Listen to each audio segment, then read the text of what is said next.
영어 관련해서 일단 6개는 이게 중요하고 안 중요하고 떠나가지고 6개 조문 있죠. 그 조문은 딱 깨우고 계셔야 돼요. 머릿속에서. 그래서 아까 2개씩 짝을 지어서 비교했잖아요. 그죠? 그 정도. 그 다음에 중개대상물은 가장 기본적인 게 일단 5가지를 아냐는 거거든요. 그러니까 교재에 보신 것처럼 법제 3조에 보면 토지 건축물에서 2개 있죠. 그 다음에 대통령령으로 정하는 재산권 및 물건 해가지고 밑에 있죠. 하나, 둘, 셋. 그러니까 무조건 5개 안에 들어가야 돼요. 그래서 법제 3조에 있는 토지 건축물을 우리가 통상 말하는 뭐다? 부동산이에요. 그래서 이걸 협의의 부동산 이렇게요. 그리고 대통령령에 의한 경우 있죠. 여기가 뭐냐면 이게 준부동산 그래요. 준부동산. 그러니까 부동산 아니지만 부동산으로 보는 거죠. 근데 등기 등록에 의한 경우가 많이 있거든요. 그 중에서 딱 3개만 얘기합니다. 그래서 일부 준부동산이라고 얘기한다는 거예요. 표현 아시겠죠? 그러니까 그 밑에 특징이 보니까 중개상물은 법률로 정하는 게 아니라 법령에 있어요. 법령에. 법령. 동그라미 하시고. 그리고 협의의 부동산과 일부 준부동산 이렇게 얘기하고요. 일부. 그리고 사적 거래가 가능할 거 그랬죠. 무조건 5개 안에 들어간다 다 되는 게 아니고 그 5가지가 개인 소유라 해야 됩니다. 기본적으로. 그 다음 개공의 중개행위 개입이 가능해야 되니까 아까 중개의 대상이 뭐였죠? 법률행위였죠. 그러니까 법정 중개 대상물에 대한 법률행위인 즉 거래계약 체결이므로 거래의 성질이 법률 규정에 의한 경우는 대상이 아니죠. 상공 판경 하는 거 그게 뭔지 뒤에 있어요. 그죠? 그냥 다 아시는 거지만 상속, 공용, 수용, 판결, 경공매를 말합니다. 그리고 중개는 누구도 할 수 있다. 일반인도 할 수 있습니다. 5번째. 그럼 중개상물은 공시. 가장 대표적인 게 지금 등기를 말하겠죠. 등기 같은 경우 공시 수단을 갖춰야만 중개할 수 있을까?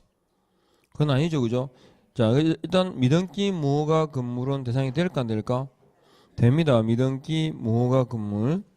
그리고 다만 이제 옆에 대통령령에 의한 데 있죠. 중개대상물이냐 조가 대통령령에 의한 중개대상물이냐 구분해야 됩니다. 대통령령에 의한 경우 거기 임목공장광업재단의 공통점이 뭐냐 하면 등기입니다. 등기. 그러니까 대통령령에 의한 중개대상물은 반드시 뭐다? 등기해야 한다. 그죠? 그 다음에 개업공인중개사 전속 고유에 속하는 중개대상물이다. 그러니까 이 사람들 개공만 뭐다? 업을 할 수 있죠.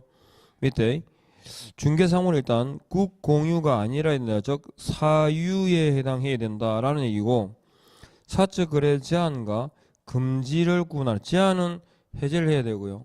금지는 아예 자체가 안 된다는 뜻입니다. 자 밑에 보니까 중개대상물에 해당하지 않는 거 미채굴 광물 모주 토지 국유죠. 하천 포락지 공유 수면 중 나오는데 수목의 집단이 될까 안 될까요? 안 돼요. 그죠? 수목의 집단 그 자체는 안 됩니다. 그러니까 참고적으로 오른쪽 페이지 끝에 보세요. 밑에 2번째 줄. 수목의 집단 X돼 있죠. 그리고 수목의 집단은 명인방법이나 관습법상에서 명인방법 아시죠? 뭐 표차를 단다든지 앞에 간판을 세운다든지 이 명인방법이나 임목법에 의한 공시방법을 갖춘 경우만 대상물이 될 수 있다. 이거 기억해야 됩니다. 그러니까 수목의 집단 그 자체만으로는 돼안돼? 안 된다. 그리고 하천이라든지 행정재산, 일반재산도 된다 안 된다. 원칙상 안 된다 돼 있어요. 안 되는 것들입니다. 그런데 이번에 사적 거래가 제한되지만 중개가 가능한 게 있습니다. 토지거래 허가구역 내 토지, 개발제한구역 내 임야, 그 다음에 우리가 예전에는 공유수면 매립지 그래가지고 다 되는 걸로 나왔어요. 근데 공유수면 매립지도 국가가 매립한 경우가 있고 사인이 매립하는 경우 있잖아요. 그죠? 그래서 거기 밑에 보시는 사인이 매립면허를 받아 매립 완료 후 준공 인가된 토지는 주체가 사인이었죠. 이건 사유지입니다. 국가가 매립하면 국유지니까요. 그리고 사건이 인정되는 하천, 사건이 인정되는 이라 되어 있죠. 그러니까 하천만으로는 돼, 안 돼? 안 돼요. 예, 사건이 인정되는, 즉 사건 설정이 가능한 하천입니다. 그 예가 밑에 있죠. 지방하천 2급을 말합니다. 또 일반 재산은 돼야 안 돼요? 안 되죠, 그죠? 그런데 앞에 뭐가 붙었어요? 수의계약에 의한이란 말이 붙었잖아요, 그죠? 그 경우는 가능합니다. 그러니까 원래 일반 재산은 사고 판다 그럴 때 공매 방식이 의하거든요.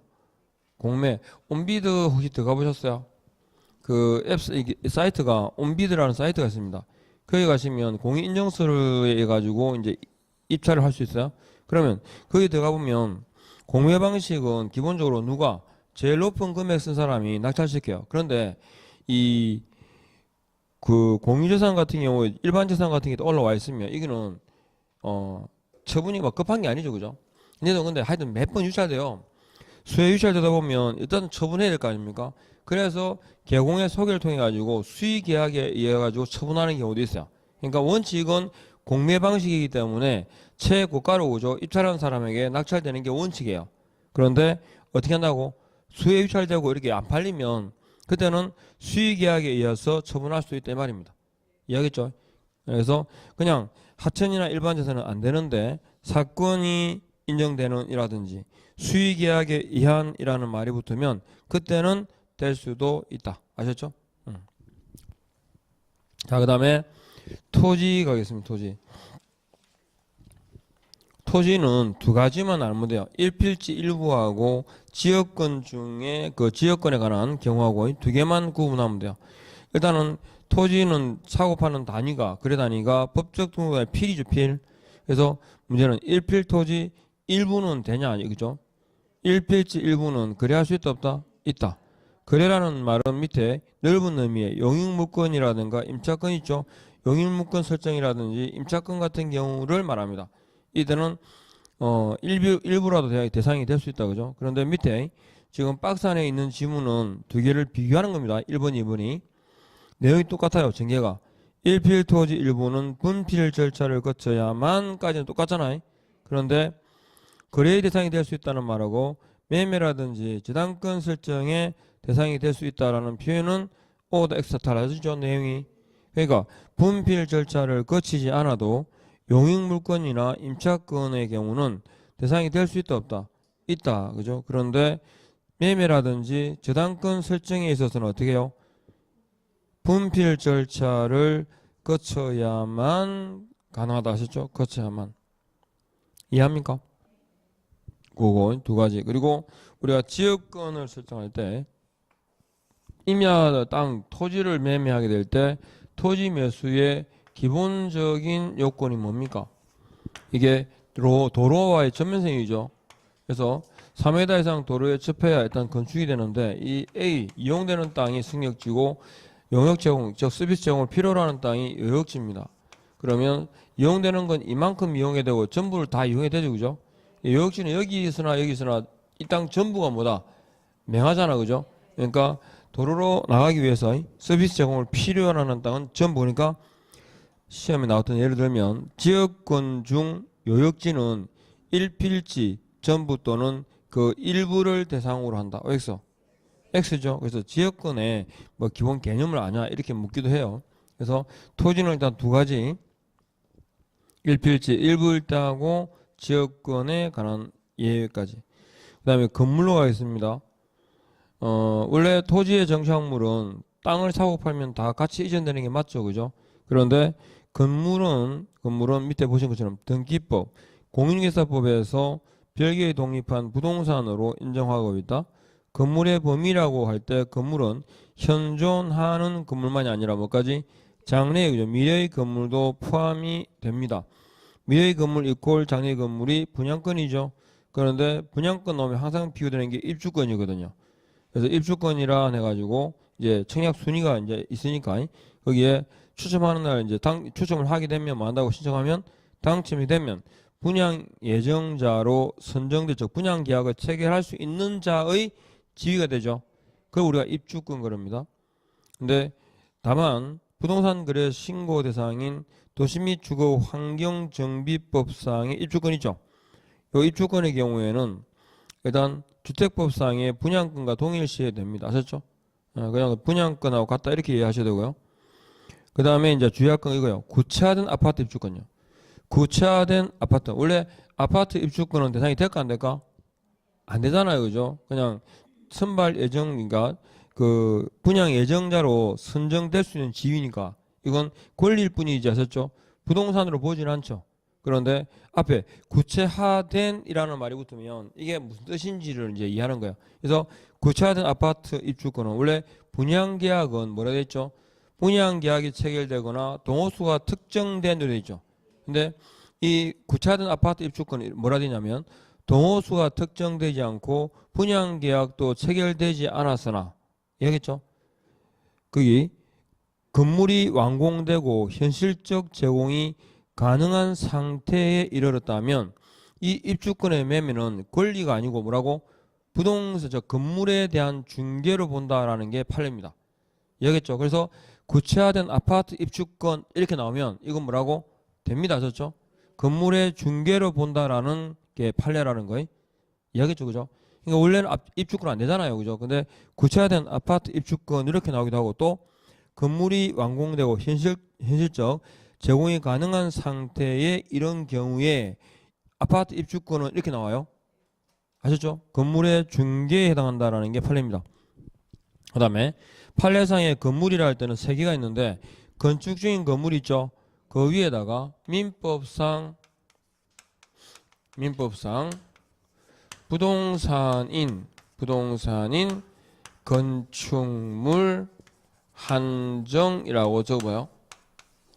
민법상 부동산인 건축물 한정 이렇게 민법상 부동산인 건축물로 한정된다 이렇게 됐죠? 민법상 부동산인 건축물 한정 이렇게 여기까지 딱 적고 그래서 그 건축 중인 건물 해가지고 그러니까 건축법상의 건물이 아니라는 거죠. 예, 민법상 부동산인 건축물이다.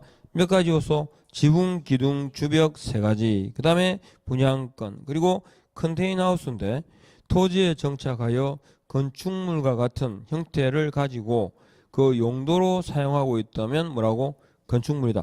가설 건축물은 원래가 그죠? 중개사무소가 안 되잖아요. 근데 컨테이너하우스 이거 판례상 건물로 본다는 거. 그 다음에 토지의 정착물은 하여튼 명인방법에 의한 수목의 집단만 됩니다. 미분리 가시라든지 농작물 같은 거 돼야 안 돼요? 안 돼요. 그래서 명인방법에 의한 뭐다? 수목의 집단. 수목의 집단이라 할 때는 수목도 됩니다. 아셨죠? 명인방법에 의한 경우는 수목의 집단 다 된다는 건 다. 그리고 밑에 명인방법에 의한 수목의 집단 아까 보셨죠? 수목의 집단하고 구분하셔야 되고 요거 넘어갑니다. 그 다음에 온천수 그랬는데 온천과 관련된 내용들 있잖아요. 뭐 뒤에 온천권, 광천권, 온천이용권 그런데 이거는 권리로 안 봅니다. 토지의 소유권 이전되면 한게 그 부수적인 부분이지 별개의 그죠 독립한 권리로 보지는 않습니다. 참고로 예전에 온천권 해가지고 시험 지문에 나왔던 지문이니까. 자, 그 다음에 4번 갑니다. 동네 온천이 근데 괜찮아요?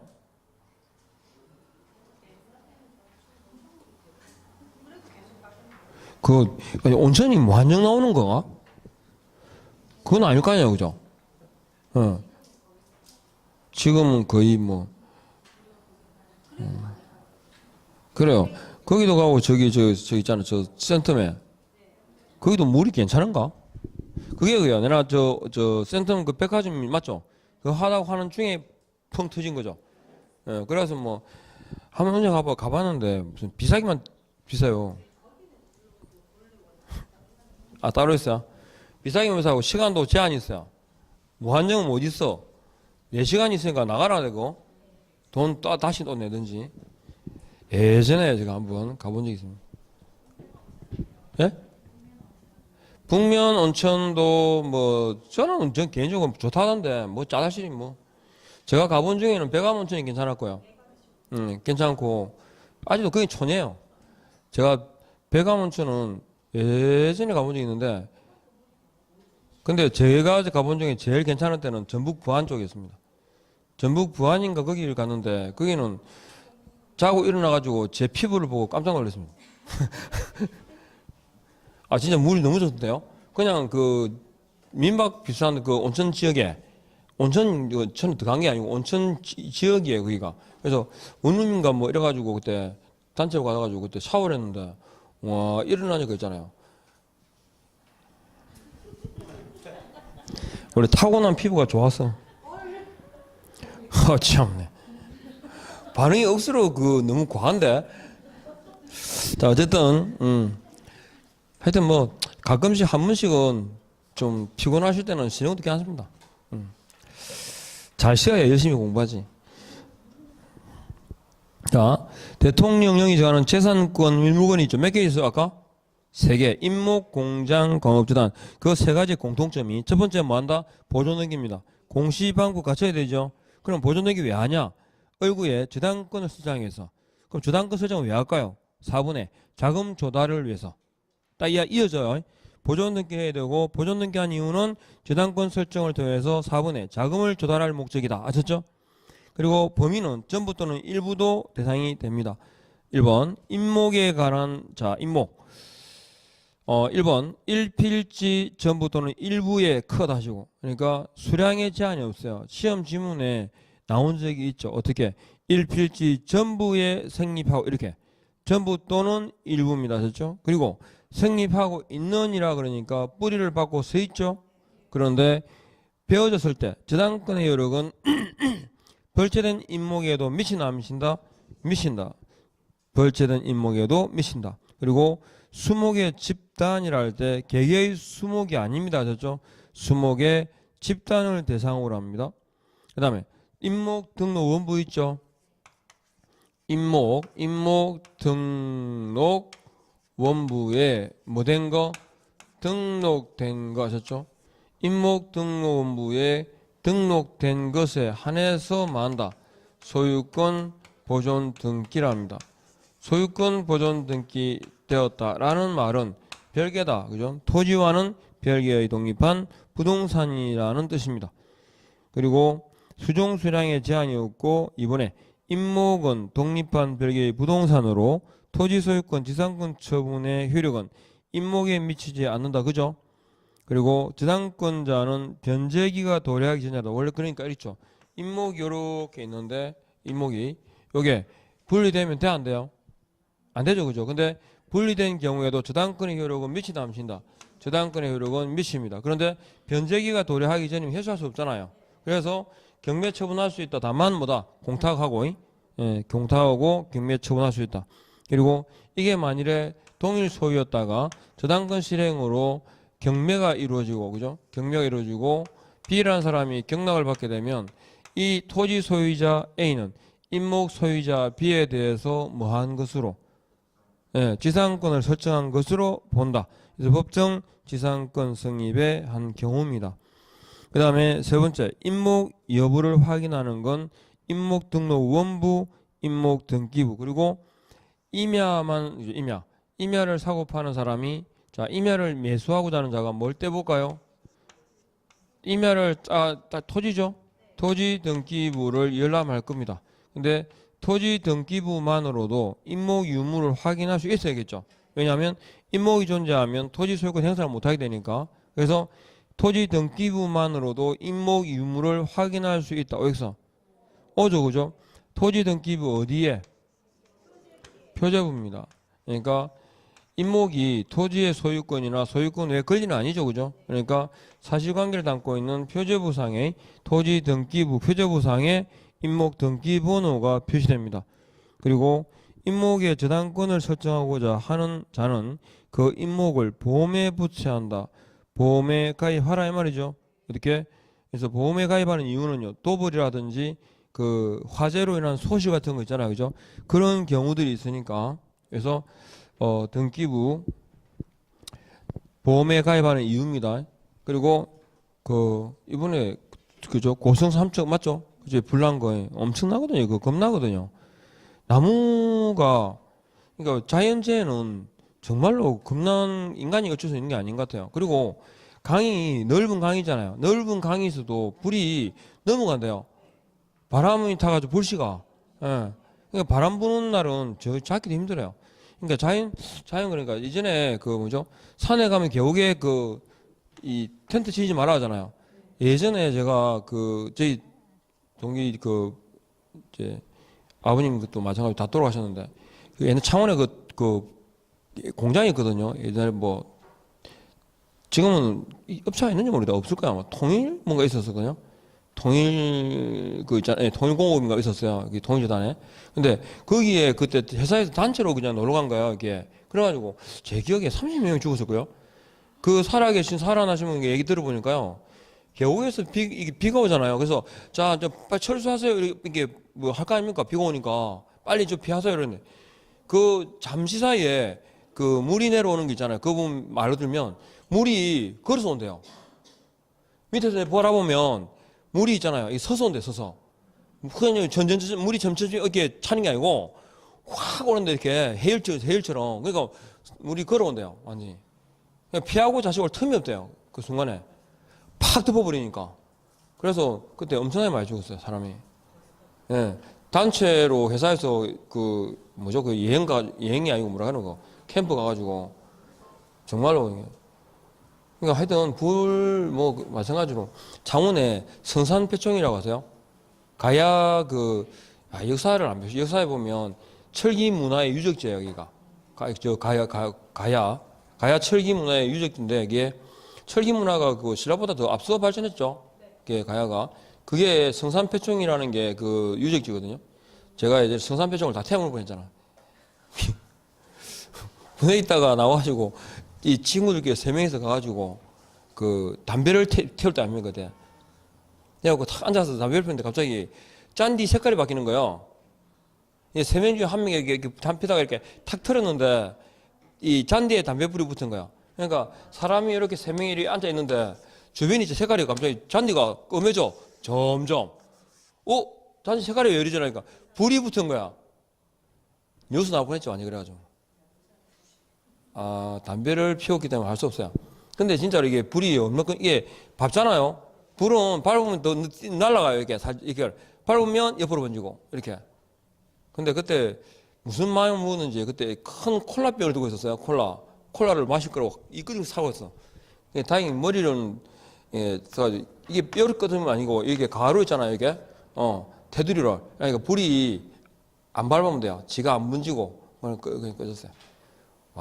그날 완전히 성산표정 다 태워먹고 완전히 길이길이 나물 보냈는데 진짜로 겁나요 이게 불이. 하여튼 요거 그래서 보험에 붙여놓는 거 됐죠? 그 다음에 이번에 거기 광업재단 공장재단 보시면 일부 또는 전부 이것도 아까 임목도 마찬가지였죠. 전부 또는 일부에 생립하고 이랬으니까 중요한 건, 자, 공장재단 예를 들면 공장 건물이잖아요. 이렇게 여러 동이 있어요. 여러 동이 있고, 요거에 A 거고, 이게 B 거예요. 그리고 공작 기계도 있을 거고, 그 다음에 생산 부품을 운송하는 차량도 있을 거고, 아셨죠? 이는 일단의 기업 재산, 전부 또는 뭐다? 그 일부를 대상으로 보존 등기한 게 공장재단입니다. 그래서 이번에 보니까 일체성을 인정하여 몇 개? 한 개의 부동산으로 인정한다 그랬죠. 한 개입니다. 한 개. 전체가 하나예요. 그러니까 분리처분하거나 개별 집행할 수 있다 없다? 없다는 거죠. 그래서 팔아도 다 같이. 그리고 보시면 공장재단은 지금 이거 다 누구 거예요? 두 개는 A 거고 하나는 B 거잖아. 그러니까 공장재단은 동일 소유를 요하지 않습니다. 그거 기가지라고 건물을 제가 이게 A, B 적은 거고.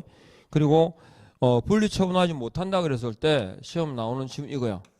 공장재단 자주 나왔던 건데 공장재단으로부터 분리된 토지 이렇게 나와요. 공장재단으로부터 분리된 토지는 중개 대상물이 될까요 안 될까요? 토지라는 것만 보면 되는 것쯤만 그죠? 뭐뭐로 붙습니다. 공장이라고 그죠? 공장 재단으로부터란 말은 공장 재단에 속해 있지만 토지를 분리해서 처분할 수 있다 없다? 없다. 그 뜻입니다. 그래서 공장 재단으로부터라는 거예요. 그래서 대상이 안 되는 걸로 자주 나왔던 지문입니다. 그 다음에 재단은 재단권자 동의 시 뭘 할 수 있다? 임차는 가능하고 빌릴 수 있고요. 그 다음에 자 여기 갑자기 공장 건물 있죠? 공장 건물이 공장 건물의 매도를 의뢰받았습니다. 공장 건물의 매도를 의뢰받았을 때 지금 이 공장 건물 B는 이거 매매 대상이 돼야 안 돼요? 돼가 안 돼가? 공장 건물 B에 매도 의뢰를 받았거든요. 지금 이 상태에서 매도 의뢰 받았을 때 저거는 매매 대상이 될까 안 될까? 안 되죠. 그럼 매매 대상인지 아닌지를 공장 건물 매도 의뢰 받은 경우에 확인해 봐야 되겠죠. 뭘 떼볼까? 지금 뭐 의뢰 받았죠? 공장 건물에 매도 의뢰를 받았어요. 그럼 뭘 떼봐야 돼? 뭔 등기부? 예, 건물 등기부를 떼봐야 돼요. 건물 등기부상에서 이게 재산에 속했다라는 사실을 확인할 수 있을까 없을까? 있어요. 그래서 만일에 공장 건물이 소유권이 있잖아요. 소유권이 재단에 속한 경우라면 공장 건물 등기부 어디에 나온다? 갑구 사항란에 재단에 속했다라는 취지를 기재하게 돼 있어요. 만일에 이게 임차권이라면 얼구에 그죠? 그 내용이 나와요. 그러니까 그리고 이 지금 재단에 속한 이 부분들은 미등기는 안 돼요. 왜? 전제를 등기하니까 그 구성 부분도 뭐라고 다 등기된 것이라야만 등기가 돼요. 이해하겠죠? 예. 그래서 5분에 재단에 속한 부동산은 등기부 상당구 사항란이란 말 이해하십니까? 예, 갑구사항은 갑구에, 을구사항은 을구에 이렇게. 그리고 6번에 보존 등기 후 매달이래죠. 우리가 보존 등기한 이유는 자금 조달이 목적이고 재단권 설정을 위해서. 그러니까 지금 법적으로 적당하다 할 때 숫자가 3이고 길다라는 의미가 10이거든요. 보존 등기했는데 10달이 지나도록 재단권 설정을 안 했다는 말은 자금 조달이라는 원래의 목적이 없어졌다라고 보는 거예요. 이해하겠죠? 그래서 보존 등기 후 매달 10월 이내에 재단권 설정을 요한다. 그죠? 그리고 오른쪽 갑니다. 중개 대상물이 아닌 대상물 일단 무조건 5개나 들어가야 되죠. 그래서 첫 번째 선박, 항공기, 중기 등 안 되는 거. 그다음 두 번째 거래할 수 없는 거 국 공유 있죠. 그래서 하천부지, 포락지, 공유 수명 같은 거. 세 번째 중개 행위가 개입될 여지가 없는 거 상공, 판경 찾았습니까? 그 다음에 일반 재산이라든지 이런 거 안 된다 그랬죠, 그죠? 그런데 여기 환매권 아까 부동산 환매권이잖아요. 부동산 환매권은 되죠. 부동산 환매권은 중개 행위의 대상이 되는 권리다 그랬는데 자 A와 B라는 사람이 매매 계약을 체결하면서 5년 뒤 3억 원의 대사기로 환매를 하기로 하고 매매 이전 등기죠. 이전 등기와 함께 환매 특약 등기를 동시에 했죠. 동시에 이루어집니다. 그래서 이 환매권이 매도인에게 유보되어 있죠. 근데 지금 이 3년이 지난 시점에 A가 자기에게는 더 이상 이 건물이죠. 필요 없어요. 그래서 다른 사람에게 그죠? 그러니까 환매권을 양도하기로 했어요. 그러니까 이때 개공갑이 여기 개입해가지고 환매권의 매매에 있어서 양도에 대해서 금액을 조정해 줄 수 있겠죠, 그죠? 그래서 기간상에 거래해가지고. 근데 이 이제 환매권을 인수한 B가 5년이 딱 됐을 때, B가 아니고 C가 딱 대사할 수 있어, 그죠? 대사할 때는 여기 금액이 정해져 있죠. 5년 뒤 얼마? 3억의 대사하기로 딱 정해져 있습니다. 이때 갑이 개입할 수 있어 없어요? 없잖아요. 그러니까 이게 매매고 이거는 또 하는 거죠. 뭐다 이거 재매매가 돼요. 재매매가 이루어지는 이유는 C가 가지고 있는 뭐 때문에 환매권 때문이죠. 그래서 환매권의 기한 재매매라고 하고 환매권 실행이라고 부릅니다. 재매매 이퀄 실행. 이해하겠죠? 요렇게.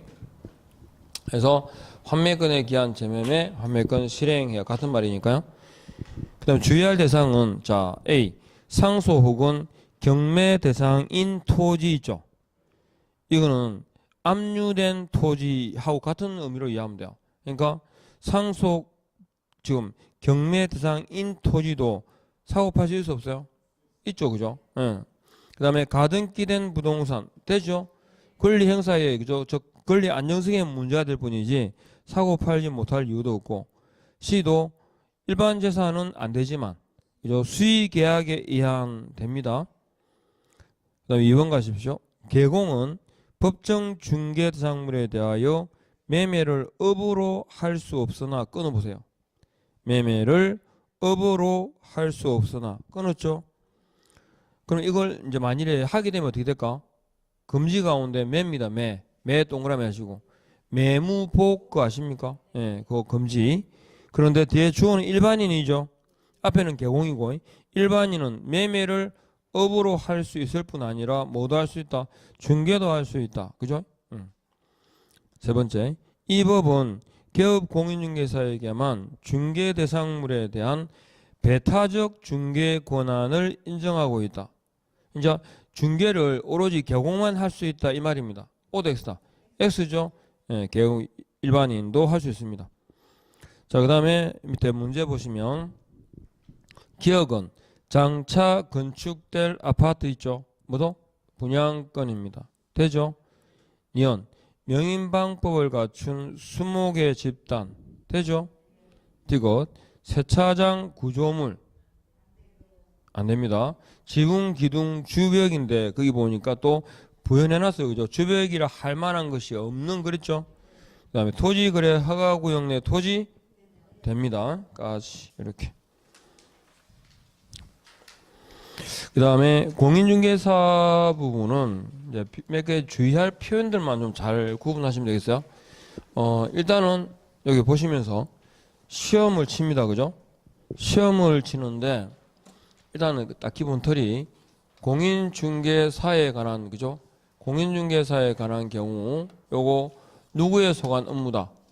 시도지사의 소관 업무고 시도지사는 종류가 자격증 교부 시도지사와 사무소 관할 시도지사 이렇게 두 가지가 있는데 그죠?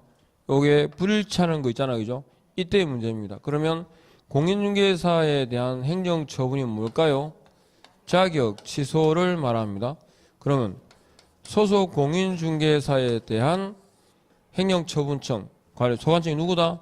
역시 시도지사입니다. 그리고 소공에 대한 행정처분 그러니까 뭐죠?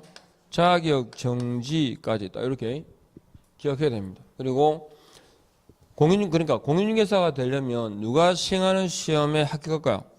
예, 시도지사가 시행하는 시험에 합격해야 되고 그리고 자격증 교부와 사무소 관할 시도지사를 구분해야 되는 경우가 있는데 자격증 교부 시도지사로만 특정해야 되는 경우가 자 자격 취소 있죠. 자격 취소라는 행정처분, 자격 정지라는 행정처분이 있습니다. 그리고 자격 취소 처분을 받으면 자격증을 뭐 한다? 반납하죠. 누구에게? 자격증을 교부한 시도지사에게. 그 다음에 자격증을 잃어버리게 되면 자격증의 재교부를 신청하게 되는데 재교부 신청도 누구한테? 자격증을 교부한 시도지사에게 이렇게. 그래서 자격증 교부 시도지사 자자 해가지고 4개 있죠. 요렇게요. 그리고 자격 취소 처분에 대해서 있잖아요. 취소 처분에 대해서 뭘 거쳐야 됩니까? 청문을 실시하도록 되어 있고요. 자격 정지에 대해서는 의견 제출의 기회를 부여하도록 되어 있습니다. 그래서 우리는 처분 이전에 이루어진다 그래가지고 이걸 뭐라고 부르냐 그러면 사전 절차라고 하고 시험에 보면 그 필요한 절차를 모두 이행하고 그러죠. 그래서 요게 사전 절차, 즉 처분에 대한 필요 절차를 말합니다. 그러면 이러한 사전 절차는 누가 할까요? 그죠?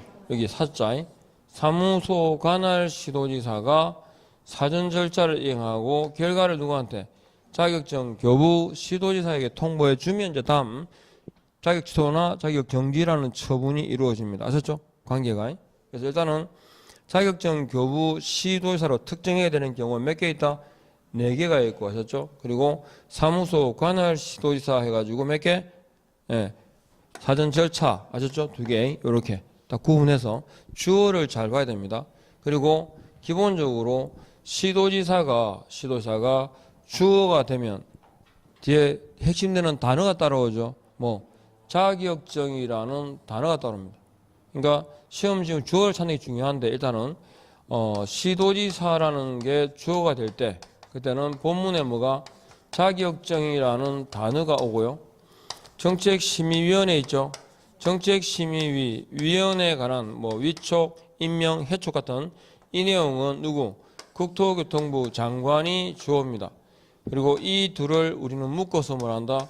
시험시행기관장 그랬는데 일단은 자격증이라든지 정책심의위원회에 관련된 내용 말고 주어는 시험시행기관장이라고 대답하시면 돼요. 아셨죠? 이렇게 자격증이라는 단어가 나오면 시도지사, 정책심의위원이 나오면 국장, 둘을 뺀 나머지는 시험시행기관장 이렇게요.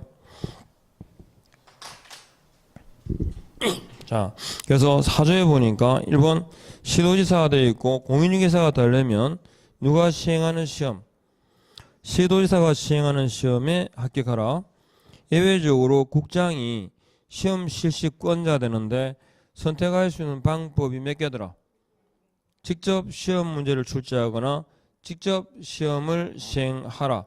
방법이 두 가지란 말은 종결 의미가 할 수 있다라는 얘기죠. 그리고 위탁 시행의 경우에는 공기업 준정부기관 협회 있죠. 그리고 밑에 갑니다. 주어를 잘 구분하라고 되어 있고 자격증 교부 시도지사가 주체일 때, 즉 요거의 4개 같은 자시죠. 그 다음에 시험은 자 갑니다. 박스 안에 1차는 구분하되만 한다. 동시에 시행할 수 있다. 구분하되. 그러니까 10월 26일 날 우리는 1차만 치는 게 아니라 모두 2차도 그저 같이 칩니다. 그리고 2차 시험 방법은 1차 시험 방법에 따른다 그랬죠. 1차는 선택형, 2차는 논문형이거든요. 그런데 2차도 1차 시험에 따르니까 1, 2차가 모두 다 뭐다? 객관식이다. 그리고 1차에 떨어지면 2차는 황입니다. 아셨죠? 점수가 1차는 한 개 모자라고 2차는 남아도는 경우 있죠. 이건 힘의 배분을 잘못한 겁니다. 그죠? 배가 밑에가 중심이 잡혀야 안 깔아앉지. 맞죠?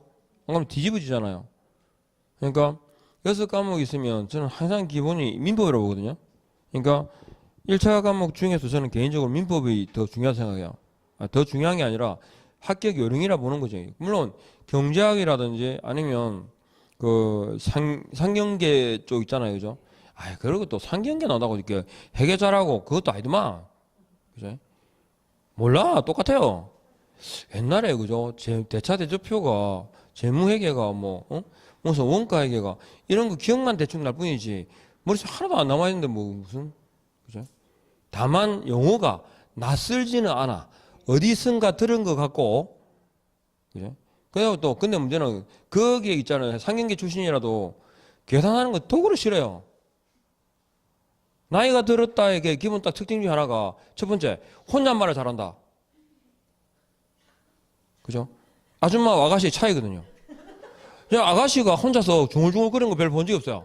근데 아줌마한테 공통점이 혼자 중얼거려요. 뭐라 그죠?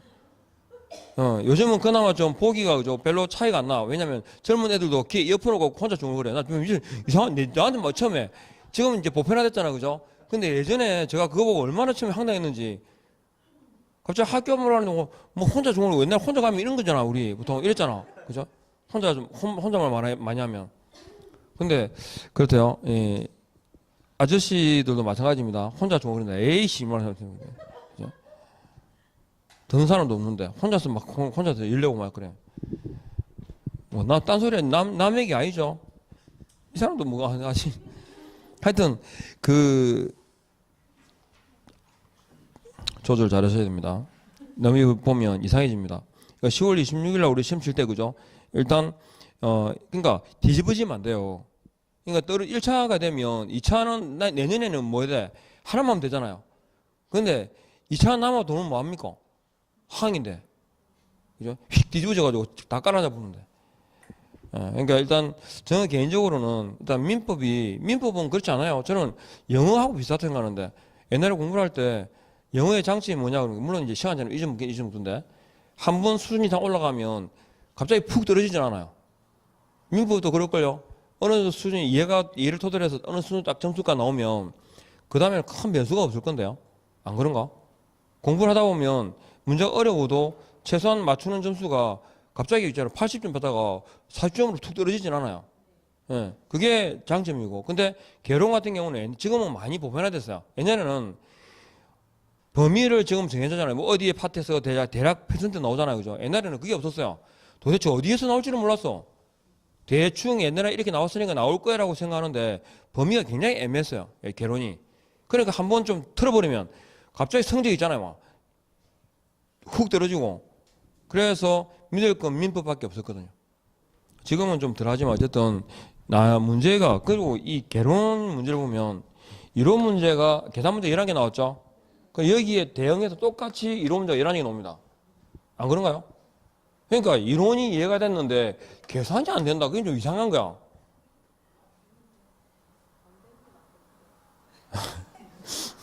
근데 이 계산을 정말 싫어하시대요. 계산하는 걸. 더하기 하기 싫어서 떨어지는 거 봤어요, 내가. 저는 계산을 잘 몰라도 대충 뚜루뚜루 보니까 그때 답이 지금도 기억나는데 11이었거든요. 그게 뭐냐면 그 지문에 나와 있는 숫자를 대충 이렇게 계산하고 대해보니까 11이 나와. 답이 11이었어요. 그 11을 더하기 싫어하고 패스 이렇게 들더라고요. 그러니까 계산 문제라고 너무 포기하실 게 아니고, 그러니까 진짜로 늘 제가 말씀드리는데 내가 맞출 수 있는 부분을 아셨죠? 정해놓고 타겟 정해서 공부해야 됩니다. 무조건 막연하게 공부하지 말고. 자, 어쨌든 오른쪽 가시면 1차 시험에 합격하잖아요. 다음 연도입니까? 다음 해입니까? 다음 해 해가지고 30회 면제받는 분 있죠? 예. 그 다음에 자, 정책심의위원회는 국토부에 둔다 둘 수 있다? 둘 수 있습니다. 심의사항 4개 있잖아요. 저 말로 나오는데 자격 취득 중개업 육성입니까? 지도입니까? 육성. 중개보수 변경이죠. 그 다음에 배상 책임의 보장 등에 관한 사항 여기까지 4가지를 심의 운영하기 위해서 국토심의위에서 둔다 둘 수 있다. 둘 수 있다.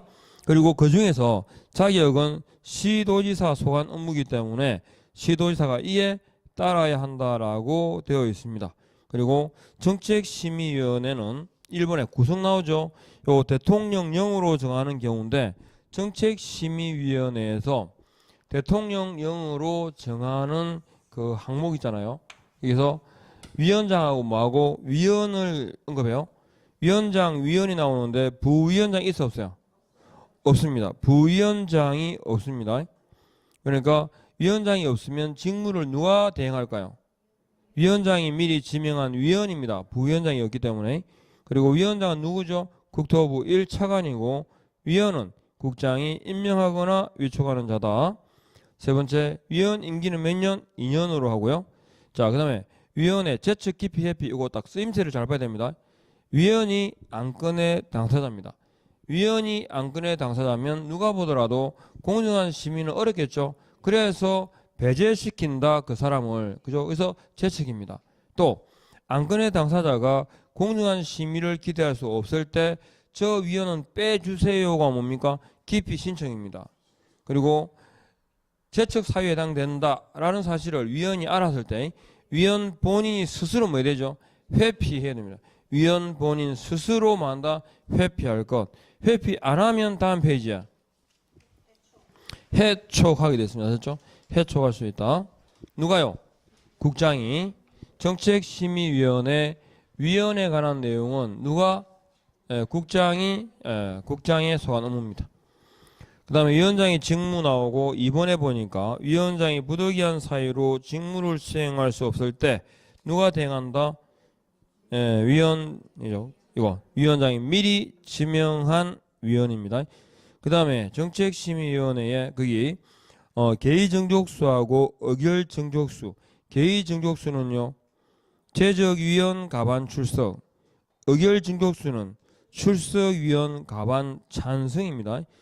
그리고 회의를 소집한다 할 때 통보는요 일반적으로 7일 전까지, 긴급할 땐 전날까지. 그리고 지금 1조 6 간사하고 운영세칙 있죠. 그러니까 정책심의위원회 구성 운영에 관한 기본 틀은 대통령령으로 정하는데, 그 대통령령의 그 위원회 구성은 위원장과 위원에 관한 내용이었죠. 그러나 간사에 관한 내용, 간사 지명이라든지 그다음에 대통령령으로 정하는 사항 말고 그 운영에 관한 세부적인 내용, 운영세칙, 간사 지명, 운영세칙, 이러한 내용들은 어떻게 대통령령 아니고 누구? 위원장 이렇게요. 그러니까 기본 틀은 윤곽은 대통령령이, 내부적인 경우들은 위원장이, 이렇게 이해하시면 돼요. 그 다음에 수당과 여비를 지급할 수 있다까지 보시고, 그 다음에 좀 쉬었다 할까요? 문제하고 이거 혹시 모의고사 가지고 오셨어요? 예.